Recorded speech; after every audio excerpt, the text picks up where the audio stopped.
Welcome to 2-Minute AI Tips, a micro-series from the Revenue Rewired podcast.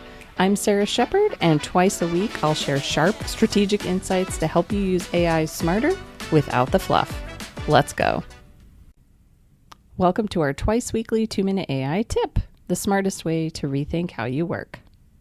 My team refuses to adopt AI.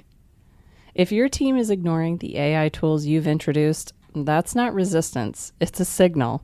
It usually means one of three things. They don't understand why it matters, they don't believe it will actually help them, or they're quietly afraid it will make their role irrelevant. And you can't solve that with another software demo. Adoption isn't about access, it's about trust and clarity. And if your team doesn't know how AI supports them, not just leadership's goals, they won't use it. They'll wait it out, they'll nod along in meetings, and go right back to their old workflows the moment the call ends. You want real adoption? Start asking better questions. What parts of their jobs feel manual? Where are they stuck? What outcomes matter to them? What are they afraid of? Then introduce AI as a tool to remove friction, not as another top-down initiative. And use your empathy skills here, leaders.